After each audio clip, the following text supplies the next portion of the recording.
इस video series के आज इस एपिसोड में हम आपको हमारे प्यारे भारत के एक बहुत ही खूबसूरत बीच डेस्टिनेशन पर लेकर चलेंगे। ये डेस्टिनेशन पूरे इंडिया की सबसे छोटी यूनियन टेरिटरी है जिसका नाम है लक्षद्वीप।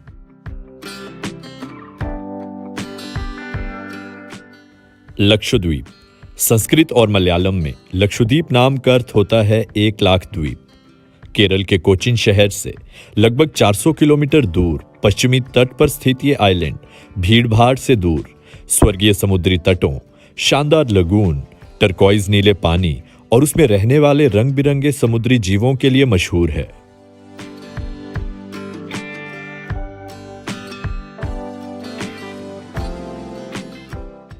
लक्षद्वीप में घूमना मतलब किसी अलग युग, किसी अलग दुनिया में कदम रखने जैसा है। लक्षद्वीप भारत का सबसे छोटा केंद्र शासित प्रदेश है जिसमें कुल मिलाकर 36 द्वीप हैं और इसका कुल क्षेत्रफल केवल 32 स्क्वायर किलोमीटर है। लक्षद्वीप के इन 36 द्वीपों में से केवल 11 द्वीपों पर ही लोग रहते हैं। अधिकांश पर्यटक या तो नॉर्दर्न आइलैंड्स में घूमने जाते हैं जहां पर अगाती, बंगारम, थिनाकारा और कलपति जैसे आइलैंड्स हैं, या तो फिर सदर्न आइलैंड्स को पसंद करते हैं जहां पर मिनिकॉय, कावारती और कल्पेनी जैसे आइलैंड्स बसे हुए हैं। आज इस वीडियो में वॉकिंग वॉन्डरर के साथ आप लक्षद्वीप के इन खूबसूरत आइलैंड्स को एक्सप्लोर करेंगे। इस वीडियो में हम आपको लक्षद्वीप का एक खूबसूरत वर्चुअल टूर देंगे।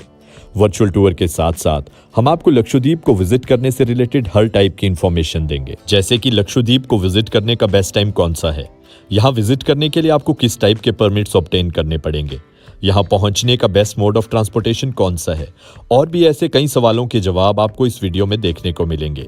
तो इस वीडियो को एंड तक जरूर देखें। साथ ही अगर इस चैनल पर आप नए हैं तो इस वीडियो में आगे बढ़ने से पहले आप इस चैनल को सब्सक्राइब जरूर करें।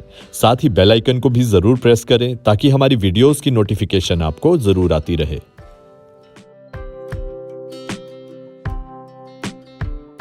हालांकि हम में से काफी लोगों ने आज तक लक्षद्वीप को विजिट नहीं किया होगा और हमें लक्षद्वीप का द्वीप समूह भारत के मानचित्र पर कुछ महत्वहीन बिंदुओं के रूप में दिखाई दे सकता है, लेकिन यह वास्तव में सच्चाई नहीं है। लक्षद्वीप एक चमकदार हीरा जड़ित गहना है जो कि हमारे प्यारे भारत की खूबसूरती को और भी सुशोभित करता है। लक्षद्वीप के सफेद समुद्री तट और खूबसूरत लगून के साथ साथ यहाँ पर जनजीवन काफी स्लो होने की वजह से यह जगह किसी भी यात्री के लिए सबसे अच्छी जगहों में से एक मानी जा सकती है। आम जिंदगी की भागदौड़ से दूर अपने तन और मन को रिलैक्स करने के लिए लोग अक्सर इस जगह पर आना पसंद करते हैं। हालांकि ये जगह सिर्फ आराम करने वालों के लिए नहीं, बल्कि snorkelling, scuba diving, kayaking, fishing, boating और बीच पर वाटर स्कीइंग जैसी एक्टिविटीज करने के लिए भी मशहूर है। लक्षद्वीप के आइलैंड्स एक प्रतिबंधित क्षेत्र हैं और द्वीपों का दौरा करने के लिए और यहाँ घूमने के लिए हमें प्रशासन से परमिट लेने की आवश्यकता होती है। लक्षद्वीप टूरिज्म की नोडल एजेंसी है स्पोर्ट्स की फुल फॉर्म है society for promotion of nature tourism and sports agency ही लक्षद्वीप में सभी पर्यटन गतिविधियों को कंट्रोल करती है। अगर आप लक्षद्वीप विजिट करना चाहते हैं तो आपको स्पोर्ट्स के थ्रू ही यहाँ का पैकेज लेना पड़ेगा, या फिर आप किसी रजिस्टर्ड ट्रैवल एजेंट के थ्रू लक्षद्वीप का पैकेज ले सकते हैं, जिसकी ज्यादा इंफॉर्मेशन आपको लक्षद्वीप टूरिज्म की वेबसाइट पर देखने को मिल जाएगी। अगर आप भारत के किसी भी क्षेत्र से लक्षद्वीप घूमने आना चाहते हैं तो उसके लिए आपको सबसे पहले केरल राज्य के कोचीन शहर में पहुंचना होगा। कोचीन से या तो आप बाय एयर या फिर आप बाय शिप लक्षद्वीप पहुंच सकते हैं। अगर आप बाय एयर लक्षद्वीप आना चाहते हैं तो उसके लिए आपको कोचीन एयरपोर्ट से डायरेक्ट फ्लाइट देखने को मिल जाएगी। कोचीन एयरपोर्ट से लक्षद्वीप के इकलौते एयरपोर्ट जिसका नाम अगाती एयरपोर्ट है, वहां के लिए डेली फ्लाइट सुबह 9 बजे के आसपास चलती है। यह सफर लगभग 1.5 घंटे का एक बहुत ही खूबसूरत सफर है। अलायंस एयर की डेली फ्लाइट जो कि कोचीन एयरपोर्ट से चलती है वो आपको लगभग 10:30 बजे के आसपास लक्षद्वीप के अगाती एयरपोर्ट पर पहुंचा देगी।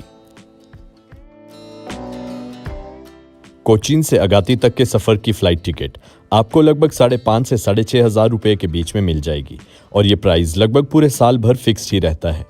कोचीन से अगाती तक का हवाई सफर एक बहुत ही मनमोहक सफर है और अगाती हवाई अड्डा पूरे भारत के सबसे खूबसूरत हवाई अड्डों में से एक है। लक्षद्वीप पहुंचने के बाद सबसे पहले आपको अपनी औपचारिक एंट्री यहां पर करवानी पड़ेगी। अगाती हवाई अड्डे पर ही आपको ये फैसिलिटी देखने को मिल जाएगी। हवाई सफर के अलावा कोचीन से लक्षद्वीप पहुंचने के लिए हम समुद्री रास्ता भी तय कर सकते हैं, जिसके लिए हमें 6 पैसेंजर शिप्स के ऑप्शन देखने को मिल जाते हैं, जिनका नाम है MV कावारती, MV अरेबियन सी, MV लक्षद्वीप सी, MV लगून्स और MV कोरल्स। ये सभी क्रूज शिप्स कोचीन से लक्षद्वीप के अलग अलग आइलैंड्स के लिए चलती हैं और इनके लिए हमें लगभग 14 से 18 घंटे का समय लग जाता है। ये पैसेंजर शिप्स आपको सभी फैसिलिटीज से भरपूर देखने को मिलेंगी। अपने बजट के हिसाब से बंक बेड्स, सेकंड क्लास या फर्स्ट क्लास रूम्स फैसिलिटी आप यहाँ पर अवेल कर सकते हैं। साथ ही यहाँ पर रिफ्रेशमेंट और फूड की प्रॉपर फैसिलिटी भी आपको देखने को मिलेगी। लक्षद्वीप विजिट करने का जो तीसरा मोड ऑफ ऑप्शन है वो है किसी लग्जरी क्रूज में आना। पिछले कुछ सालों से कॉर्डेलिया क्रूज मुंबई और गोवा से लक्षद्वीप के लिए ऑपरेट करते हैं, तो आप किसी लग्जरी क्रूज में भी लक्षद्वीप को विजिट कर सकते हैं। तो लक्षद्वीप कैसे पहुंचा जाए ये तो हमने जान लिया। अब हम आपको लक्षद्वीप के खूबसूरत आइलैंड्स के वर्चुअल टूर पर लेकर चलते हैं। सबसे पहले हम एक्सप्लोर करेंगे अगाती आइलैंड।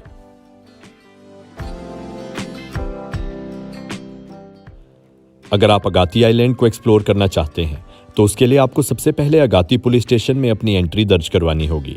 एंट्री के बाद आपको अपने एग्जिट की डेट भी दर्ज करवानी होगी और ये रूल यहाँ के सभी आइलैंड्स पर अप्लाई होगा। अगाती आइलैंड में लक्षद्वीप का एकमात्र हवाई अड्डा है, तो अगर आप हवाई सफर करके लक्षद्वीप पहुंच रहे हैं तो आप अगाती आइलैंड को जरूर एक्सप्लोर करें। अगाती आइलैंड में आपको खूबसूरत व्हाइट सैंड बीचेस और पूरे लक्षद्वीप के सबसे खूबसूरत लगून्स देखने को मिलेंगे।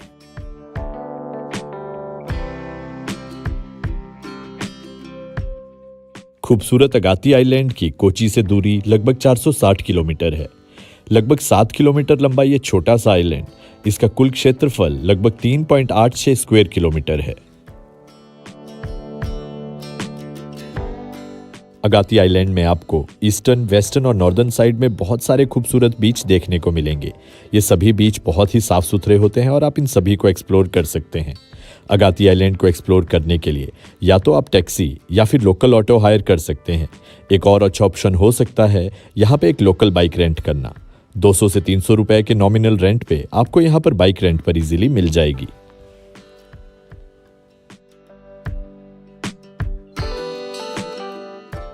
अगाती आइलैंड की ईस्टर्न और वेस्टर्न जेटी से आपको लक्षद्वीप की अलग अलग जगहों पर जाने के लिए यहीं से स्पीड वेसल या फिर प्राइवेट बोट के ऑप्शन देखने को मिल जाएंगे। अगर आप स्पेशली बंगारम जाना चाहते हैं तो यहीं से प्राइवेट बोट हायर करके आप बंगारम आइलैंड का रुख भी कर सकते हैं, जिसके लिए आपको लगभग 7 से 8 हज़ार रुपए का रेंट पे करना पड़ेगा एक प्राइवेट बोट के लिए। अपनी प्राकृतिक खूबसूरती के अलावा अपने रिच कल्चर और हेरिटेज के लिए लक्षद्वीप जाना जाता है। आइलैंड के लोगों के लाइफस्टाइल की एक बहुत अच्छी झलक आपको यहाँ पर देखने को मिलेगी। कोकोनट से बनाए जाने वाले अलग अलग प्रोडक्ट्स और फिशिंग ही यहाँ के लोगों का मेन ऑक्यूपेशन रहता है। यहाँ के लोग बहुत ही वेलकमिंग और वार्म हार्टेड होते हैं।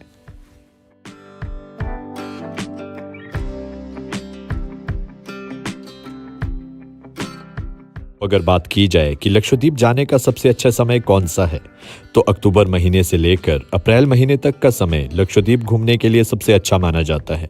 इस समय यहाँ का तापमान लगभग 30 डिग्री के आसपास रहता है और सुबह और शाम का मौसम बहुत ही सुखद रहता है। तो अगर बात की जाए लक्षद्वीप में मोबाइल नेटवर्क और इंटरनेट कनेक्टिविटी के बारे में, तो आपको लक्षद्वीप में BSNL और एयरटेल का कॉलिंग नेटवर्क देखने को मिल जाएगा। इंटरनेट आपको यहाँ पर 4G स्पीड का देखने को नहीं मिलेगा, लेकिन ये बात इस समय की है। आने वाले समय में कोची से लक्षद्वीप के लिए एक सबमरीन ऑप्टिकल फाइबर केबल का निर्माण हो रहा है। ये काम जब पूरा हो जाएगा तो हमें लक्षद्वीप में प्रॉपर मोबाइल नेटवर्क देखने को मिलेगा और हमारे इंटरनेट की स्पीड भी हमें प्रॉपर देखने को मिलेगी। तो अगर बात की जाए लक्षद्वीप के सबसे खास बात के बारे में, जो कि है यहाँ के रोमांचक वाटर स्पोर्ट्स। लक्षद्वीप सिर्फ भारत ही नहीं बल्कि पूरी दुनिया में वाटर स्पोर्ट्स के लिए सबसे उत्तम जगह है, जिसका प्रमुख कारण है लक्षद्वीप खासकर अगाती आइलैंड चारों ओर से कोरल से घिरा हुआ है, जिसके कारण हमें यहाँ पर बहुत खूबसूरत लगून्स देखने को मिलते हैं। इन लगून्स का क्रिस्टल क्लियर पानी वाटर स्पोर्ट्स के लिए सबसे अच्छी जगह मानी जाती है।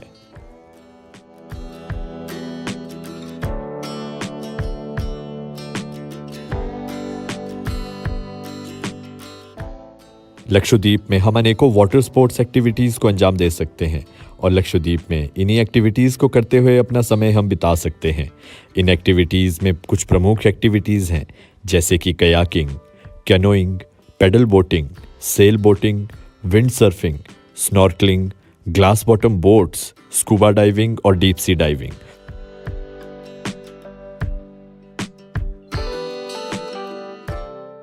अगर आप लक्षद्वीप के किसी भी आइलैंड पर स्टे कर रहे हैं तो एक रिकमेंडेशन हमारी आपको ये ज़रूर रहेगी कि आप सनसेट का नज़ारा मिस ना करें। वेस्टर्न जेटी या फिर वेस्टर्न साइड के बीचेस पर जाकर आप सनसेट का नज़ारा ज़रूर लें। ये नज़ारा बहुत ही मनमोहक होता है।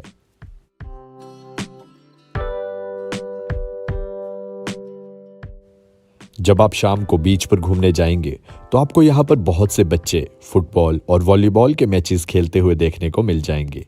आप भी किसी टीम का पार्ट बन के फुटबॉल और वॉलीबॉल का मैच खेल सकते हैं।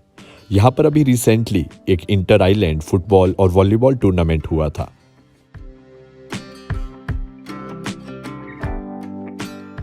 लक्षद्वीप अपनी बहुत सारी फूड आइटम्स और डेलिकेसीज के लिए जाना जाता है, जो कि अधिकतर नॉनवेज या फिर सी फूड रहती हैं। अगर आप प्योर वेज हैं और आप लक्षद्वीप घूमने आए हैं तो आपको शायद प्योर वेज खाना ढूंढने में थोड़ी दिक्कत हो सकती है, लेकिन आपको अपने होटल या फिर रिजॉर्ट में प्योर वेज खाना सर्व हो सकता है। अगाती आइलैंड में आपको लिमिटेड रेस्टोरेंट्स ही देखने को मिलेंगे, जिनमें से कुछ एक का नाम है पंचायत, मुबारक और कुकुम्बर रेस्टोरेंट। अगर बात की जाए अगाती आइलैंड में नाइट स्टे के बारे में, तो यहाँ पर नाइट स्टे के लिए आपको बीच फेसिंग रिजॉर्ट्स देखने को मिल जाएंगे, जिनका पर नाइट चार्ज 5,000 से 10,000 तक वेरी करता है और ये रेट सीजन टू सीजन पर डिपेंड करता है।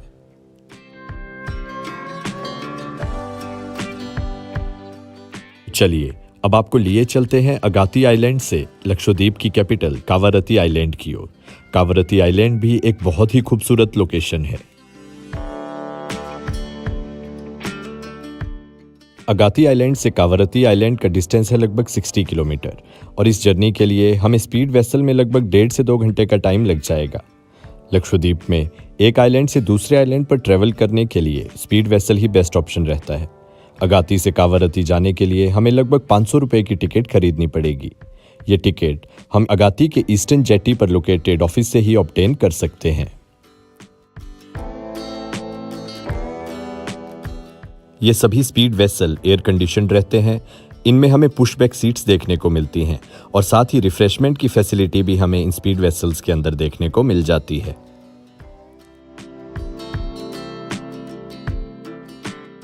तो इसी के साथ इस छोटे से सफर के बाद हम पहुंच जाएंगे लक्षद्वीप की खूबसूरत कैपिटल कावारत्ती में।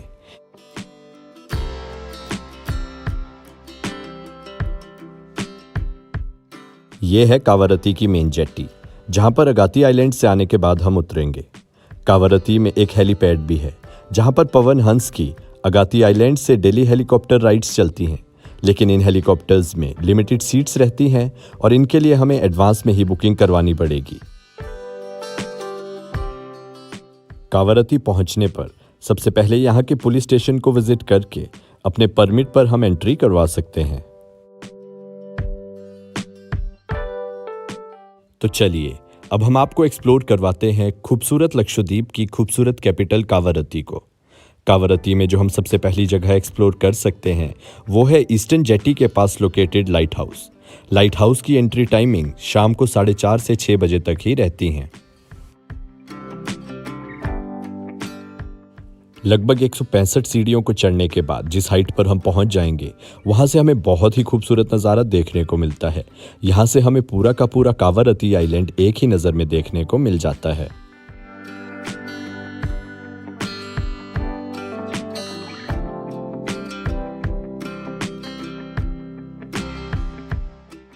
कावारत्ती आइलैंड लक्षद्वीप की राजधानी और यहाँ की सबसे प्रमुख जगह है। ये जगह केरल राज्य के तट से लगभग 360 किलोमीटर की दूरी पर स्थित है। कावारती आइलैंड को भारत के प्रमुख स्मार्ट सिटीज मिशन के तहत स्मार्ट सिटी के रूप में विकसित किए जाने वाले 100 शहरों के रूप में चुना गया है।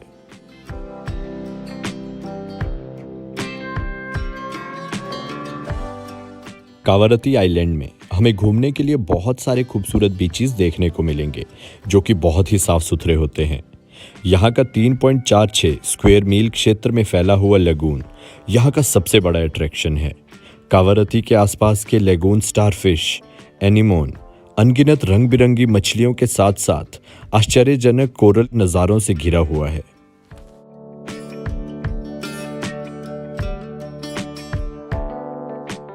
कावारती और लक्षद्वीप के अन्य जगहों पर हमें पानी का रंग बहुत ही नीला और साफ सुथरा दिखने को मिलता है और ये रंग आंखों को बहुत भाता है। इसके कुछ मुख्य कारण हैं। सबसे पहला कारण है कि लक्षद्वीप का पानी बहुत साफ है क्योंकि यहाँ पर बहुत सी शिप्स या वेसल्स नहीं आती। दूसरा कारण है यहाँ के जो बीचेस हैं उनमें वाइट सैंड होती है और वाइट सैंड ही पानी के नीचे भी होती है, तो इस वजह से ये और नीला रंग हमें दिखता है। और तीसरा कारण है यहाँ पर सूरज की किरणें बहुत तेज हैं जिस वजह से ये नीला रंग और उभर कर आता है। कावारती में भी आप बहुत सारी वाटर एक्टिविटीज के मजे ले सकते हैं जैसे कि snorkelling, deep sea diving, scuba diving, glass boats, kayaking और यहाँ पर आपको डॉल्फिन स्पॉटिंग का मौका भी मिल सकता है। चाहे आपको स्विमिंग ना भी आती हो तो भी आप इनमें से बहुत सारी वाटर एक्टिविटीज का पार्ट बन सकते हैं। तो अगर आप लक्षद्वीप को विजिट करने का प्लान करते हैं तो आपको अपने माइंड में एक चीज़ ज़रूर रखनी है, यहाँ पर सनलाइट की इंटेंसिटी बहुत ज़्यादा होती है और यहाँ पर सभी बीचेस पर वाइट सैंड होती है जिस वजह से सनलाइट की रिफ्लेक्शन और ज़्यादा आती है। इसलिए आपको एक प्रॉपर सन ग्लासेस अपने साथ ज़रूर कैरी करना है और साथ ही हाई इंटेंसिटी की SPF सनस्क्रीन भी आपको अपने पास ज़रूर रखनी है। तो इसी के साथ हमारी लक्षद्वीप की वर्चुअल टूर वीडियो का भी एंड होता है। उम्मीद है आपको ये वीडियो अच्छी लगी होगी। अगर आपको ये वीडियो अच्छी लगी है तो इस वीडियो को लाइक और शेयर ज़रूर करें। साथ ही इस चैनल को सब्सक्राइब करना भी ना भूलें। Thank you.